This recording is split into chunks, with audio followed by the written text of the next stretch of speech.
All right, we are back. Let's do Fastlane. Yay! I took a Fastlane straight to the sleeper. Really? No. I thought it was an okay pay-per-view. It was an okay pay-per-view. Yeah, I liked it. So, let's talk about pay-per-view on Peacock. It was a good pay-per-view. It was fine. So, it was so I don't know why this was the pre-show match. It was kind of weird. Riddle took on Mustafa Ali for the United States champion. I gave it about a 2.5 This match stars. was really good. Yeah, it was still kind of lame. It was on the pre-show. Right. I feel like this match should have been on the main show. I'm sorry. And I liked how Retribution betrayed Mustafa Ali afterwards. So it was a second rope bro Derek for Riddle to retain. Mustafa Ali was basically blaming all of them, and they basically attacked him. And I'm like, ooh, I like the team of... Now, hopefully they change their name. I really like the team of T-Bar and Mace, because they're two really big guys. So like Djokovic and Madden, yeah. They'd be a great team together. They're huge guys. Let's see, who was that other guy? We got Slapjack, which was Shane Thorne. Oh, that's right. So Shane Thorne should drop and then Mia Yim, go back to the OG. Come on. Yeah, go back. And then you can be Mia Yim on the main roster, and everyone will be hunky-dory. Right. But yes, Retribution is done. Thank God. They butchered it. It was great at first, and then they fucked it up. Yep. So. If they had actual cool names and we actually cared. Right. But once again, they fucked it up. Anyway, let's go to the main show. Shayna Baszler and Nia Jax defending the WWE Women's Tag Team Champions against Sasha Banks and Bianca Belair. I gave like 2.5 stars. It was an okay opening. Yeah, the match wasn't bad. We just kind of knew what was going to happen. Right. We knew that Sasha Banks was going to turn heel. Well, she needs a touch up on her. But whatever. Really? No. Well. I mean, you think between the two, Bianca Belair would have been the heel in this situation? Not everything has to be a heel versus face situation. When we talk about WrestleMania, I think it kind of has to. We talk about Vince McMahon, his old ass mind. Oh, yes. God, yes, it has to be heel versus face, guys. We can't have two heels facing each other. We can't have two faces facing each other because fuck that shit, damn it. Who does it differently? Tell me one company. Every other promotion does it a little bit differently. Example. AEW. What rivalry? Yes. Okay. So Peanut Gallery lost. MJF versus Chris Jericho. Touche. but with that being said as well, MJF betrayed Jericho, so Jericho turned babyface by definition. Can we just talk about this match? No. So because you're wrong. So Sasha Banks slapped Bianca Belair. But yes, no, Sasha Banks is the clear heel in this. Oh, yeah, of course. But I'm really excited about this match. We knew that Shayna Baszler and Nia Jax were going to retain. Hooray, great. I don't know, nor could I actually give a shit on who faces them at WrestleMania. Hopefully they don't show up, but they probably will. Well, you know who the greatest person in the women's division is right now? That's Reginald. Yes. Jesus. So anyway, let's talk about Big E versus Apollo Crews for the WWE Intercontinental Champion. Okay. I like Apollo Crews' new gig. So people are confused. Before we get to this, because I think this is important, people are confused. They're like, oh, Apollo Crews just dropped this gimmick to us out of nowhere. Number one, no, he didn't. They actually turned Apollo Crews the right way. Slow burn. And then he hurt Big E. It was the right way to do it.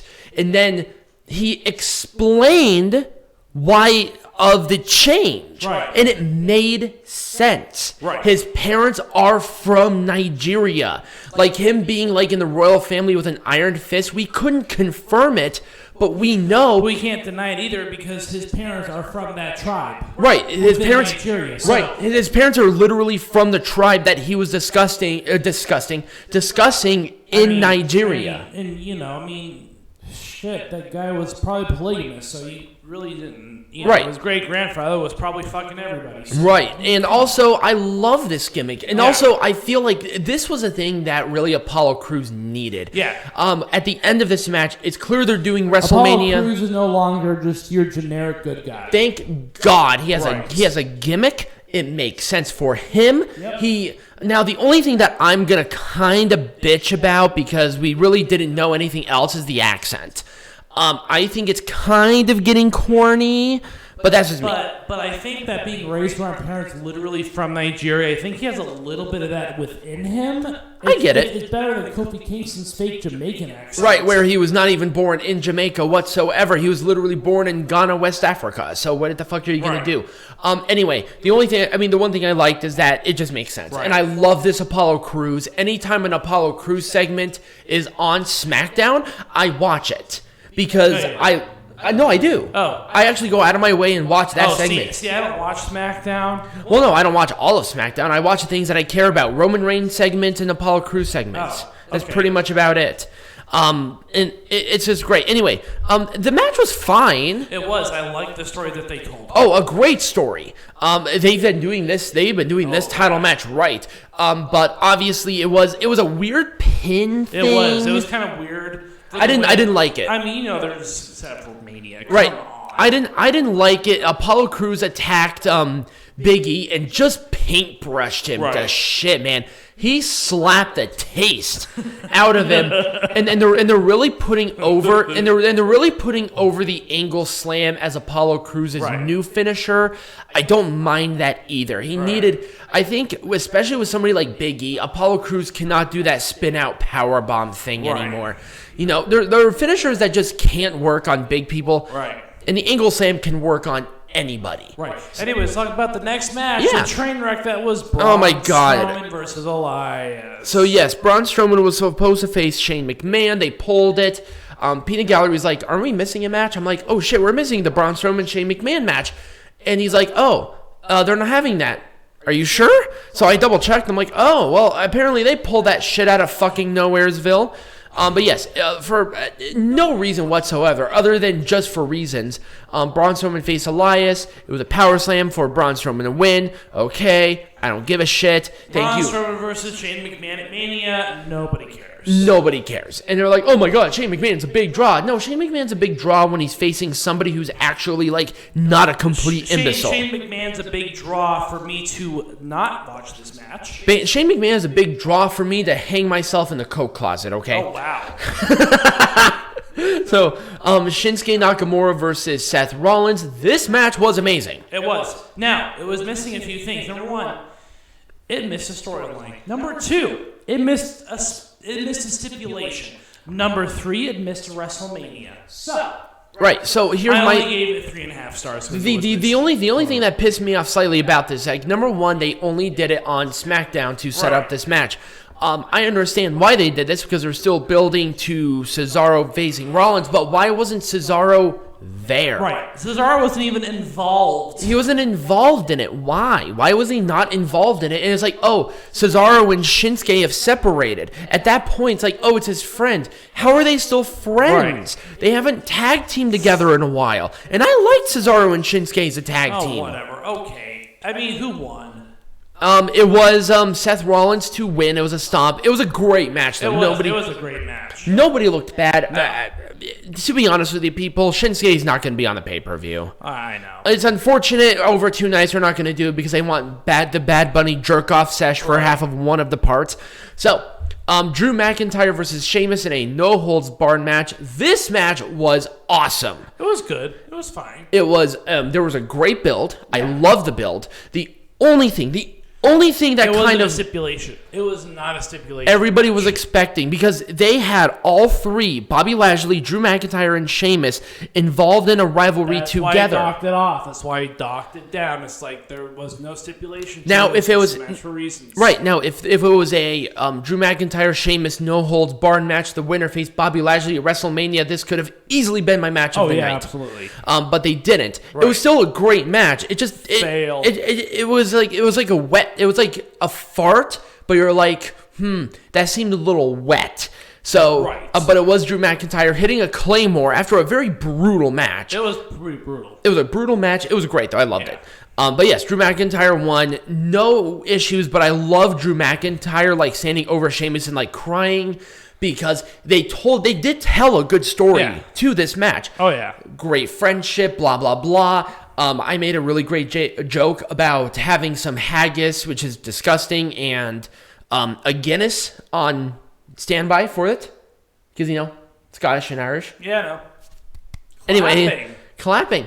So anyway, let's go to the match. That pissed me off slightly because that's the one where I retained. You tied. I retained successfully. Alexa Bliss versus Randy Orton. It was literally a bunch of gobbledygook. Alexa Bliss is essentially a sexy little demon bullshit. I like that foreplay though. Right, I like alt girls, but when I go down on her, I don't want to spit up black shit. No, but she went down on Randy Orton.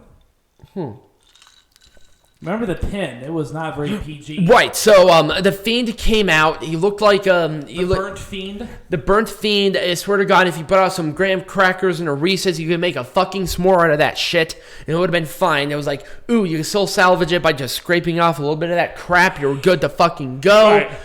Hit Sister Abigail. Alexa Bliss basically raped Randy Orton as she pinned him, and we're off to the fucking races. So that happened. Missed this match. Don't bother. Basically, Randy Orton was fucked with and fucked. So, right. Roman Reigns, Daniel Bryan, Universal Champion, Edge was special guest enforcer. This match, it started weird, it built well, and then at the end it was awesome. Yeah, so it was a good match. Anyways, this was a match of the night. Really? Yeah. It was a great main event. Edge, so what happened? So what I love is because they played this perfectly. We know it's going to be triple threat, but they did this right. Where Daniel Bryan had Roman Reigns in the yes lock. Reigns tapped. He tapped out. Yes. Daniel Bryan was attacked by Edge with a chair because of outside circumstances. And Reigns pinned Daniel Bryan after Edge interfered. Right. The match was great. It was. It was a great match. Once again, Reigns is going to be... If Reigns continues in this path and this trajectory, he is going to be my Wrestler of the Year next year. Anyways, or this year, because it's 2021. Did I say next year? Yeah, you did. Yeah, so anyway, I just wanted to be next year. So anyways, before we get too long-winded here... Oh, it's fine. Because we're 12 minutes in. I can do what I want. You know what? It's my show. Okay. Match of the night and star rating. So overall. I want to talk about my gigantic boner. I'm just kidding. So, you want me to help you get that down? So you're my brother, so that's creepy. Yep. Apparently Peanut Gallery likes some incest. Oh no, I was gonna get some demon Alexa Bliss. So then that would be fine. Okay. So anyway, back to our thing in mind here, people. So not his other thing in mind. Yes. What we're talking about on the podcast. Shut up. Fastlane. Peanut Gallery, I want your star rating and your match of the night. I asked Go. you first. Fine. Okay, I'm going to give it a 3 out of 5 for the event. There were more on here that I liked. I'm going to give it to Reigns and Daniel Bryan just because they're setting up the match that I wanted for WrestleMania. Right, so I'm gonna do the exact same thing. 3 out of 5 stars. Mm-hmm. It was decent. It was better than I expected. I was expecting 2.5 stars, quite honestly. Right. And remember, of course, people, it's going to be Roman Reigns right. and Daniel. And remember, I'm giving it to Reigns and Bryan because the McIntyre Sheamus match I enjoyed more, but they didn't have a stipulation. No stipulation. And then Rollins and Nakamura I thought was better paced, but once again, there was no stipulation. Cesaro wasn't involved. Stipulations for these matches. Right. Anyway. Especially now, if you had this shit for like a regular show, go for it. Right. But if for a pay-per-view, you want a stipulation. Go. Anyway, speaking of stipulations, what are we doing next week as far as the main portion of the show? So the main portion of the show is going to be a 2 pay-per-view header because we did not cover it on this show. We're covering it on next week's show. That is going to be NWA's Back for the Attack. Also, we're going to be covering Ring of Honor's 19th anniversary show. Yes, I'm still butthurt because we had tickets to the 18th anniversary show, and we couldn't go because of a certain COVID. All right, so follow us on all of our social media channels. Which is linked down below. It's the flow page. It's not anything bad. It's like Linktree, but better. Become a patron. Check us out. We will be going into we're going to be going into video format soon. Yes. So stay tuned for that. Very soon. Yes, and as always, be majestic.